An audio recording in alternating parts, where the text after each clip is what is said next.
All right, ladies and gentlemen, thank you very much for actually being here. I know you're all very busy, and I know you're probably thinking what I actually do for a living. And I actually came from a conference earlier. It's all about healthcare and all that stuff, IT stuff. The fact is, it's quite unfortunate. I don't know if it's unfortunate or fortunate, but the thing is, when I talk like this, and I'm wearing this, people actually think I'm either a banker or a lawyer.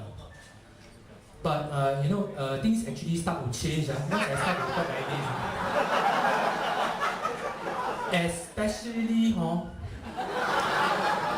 if I start to go there to the MRT station and I try to approach someone to ask a very simple question, probably like where's the toilet or something like that. Because as I start to approach the random person, they always stay away from me and say, sorry, got insurance already. I normally answer, yeah, I'm not saying insurance, got credit card already. But there is another question, which is, whenever I start talking like this, and I am, wearing like this kind of attire, and I am happily just standing by waiting for a friend in a hotel lobby. Unfortunately, the people start giving me their order.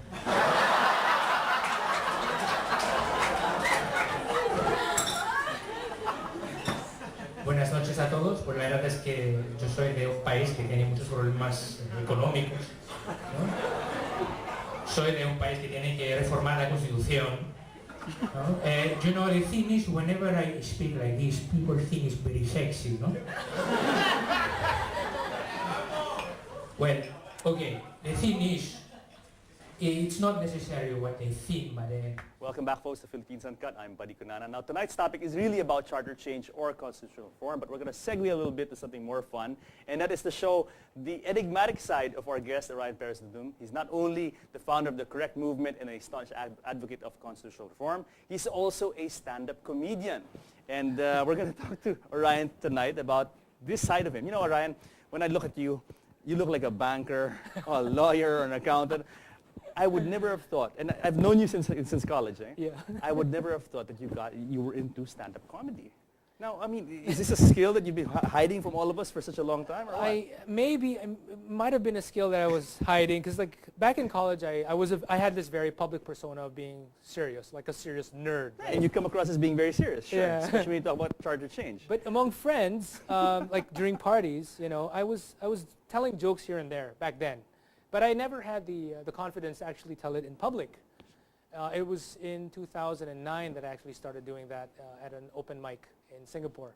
And this is what's amazing, because a lot of people who are successful stand-up comedians have been doing this for a long time. Like I know people, funny guys, high school and college, and they always cracked up the whole house, et cetera, et cetera. But for you, to start 2009, or just 5 years ago, and to achieve what you achieved today, is pretty, impressive. Now, I understand that you just won a very prestigious award in Singapore a few nights ago. Well, tell us a bit about this. Yeah, this was the Singapore International Comedy Festival New Act competition. So there were like 20 different contestants who joined in. There was an elimination. They took the top 5 from each one, and then on the finals, which was just last Saturday, all of us competed against each other. So these were people from all around the world, U.S., Canada, UK, Australia, India, Singapore, Hong Kong, everywhere. There was even one guy from Mexico, So yeah, it was. And you bagged the top award. Yeah. Now, does this top award come with a prize? What did you get? Yeah, basically, I'll be flying off to Edinburgh in Scotland this coming August to attend and perform in the Edinburgh Fringe Festival. So there's a comedy segment there. I'll be performing there. So everything's paid for, There's some pocket money. There's air ticket and No, accommodations. very percent, and you'll be representing the Philippines in this Yes. in this very important stand-up comedy festival in Scotland. Yes. Excellent. Now, what kind of comedy do you do? You know, a lot of people have. I mean, some people do whole parenting. Some people do, you know, the frustrated businessman. What is your angle? My angle is about the fact that by just changing your accent, people can look at you differently. So you'd have noticed in the first part, I started off with speaking with a British. I was basically speaking with a British accent, you know. So a lot of people would think that, you know, wearing these sorts of attire and then speaking with this accent, a lot of people would think that you're probably rich and you're probably a banker or a lawyer.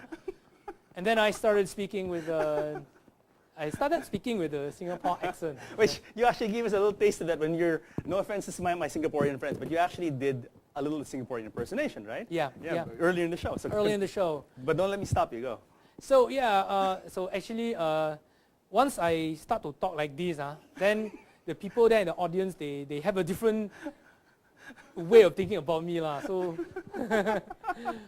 And then of course you did the Pinoy accent. I did the Pinoy I accent. want you to do it now. Do it. So once I start to talk like this, like a Pinoy, a general Pinoy, you know, over there in Singapore, everybody thinks that we're either waiters or bellboys or the concierge in a hotel, you know.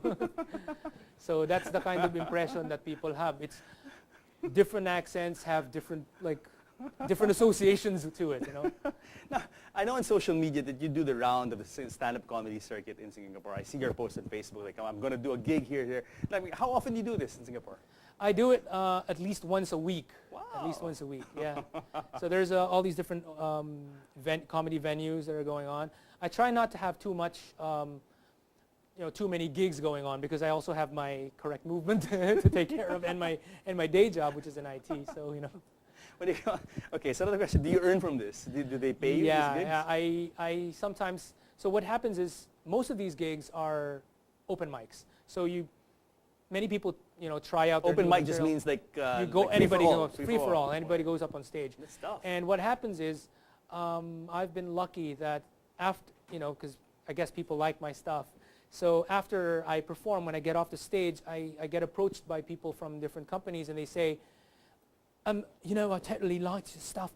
We'd be having some sort of a corporate party going on. Would you like to host, or would you like to do a stand-up comedy at our corporate party? It's little stuff like that going on everywhere, so I kind of earn from it. No, in a way, I'm not surprised that you are into this and you're doing well because, as I've always told people, I have a high respect for comedians, and I think actually good comedians are actually closet geniuses because you have to be smart, man, sharp as nails to be on the ball all the time. I look at this Russell Brand, for instance. No, I mean I don't like the guy, the actor. Huh? I think he's uncouth. I think he's ill-bred, but I absolutely have tremendous respect for him because he actually is quick as nails, huh? I mean, he's really a straight-up guy. So okay, tonight you're going to do a little sample for us here on the show. But before we do that, how can this thing now? I mean, have you ever thought about using comedy to further your movement's message here in the Philippines? Totally. Whenever I do little talks, like last Monday, I actually did this. I attended an open forum or a discussion forum on the FOI and other reforms. So I talked about Correct and our 3-point agenda. And in the course of doing it, I did my accents and people were laughing. It was very lighthearted and they became much more receptive to whatever it has I had to say. Do you have like spiels for Filipino audience? Because I mean, some of your spiels are really for foreign expats. Yes, very much. For Pinoys, you can also bring it with Pinoys. Yes. I've done some stuff that's in Tagalog, with. Basically, it's a variation of the thing I do, but it's in Tagalog. And then there are some jokes that are only Filipinos will understand. Okay. So wait, I'm not gonna hold you back. We prepared a small studio audience for you here, and cool. So guys, before I go, I want to say join us again next year in the show where we talk about what matters to you, because you guys matter the most. And I'm going to leave you now in the capable hands of the enigmatic and charismatic Orion Perez Dumdum. Thank you. Thanks. Take it away. Okay, so one of the things I do in Singapore is because I've been in Singapore for some time. Okay, matagal na ako sa Singapore. So I've learned to speak with a Singlish accent, a Singapore accent. So I try to help out friends and newcomers about how to speak with the Singapore accent. So what I do is I teach them, I give them some lessons. Lesson number 1, okay, if you want to learn to speak like a Singaporean, you have to get the intonation right. Okay, it's an up and down zigzag tone.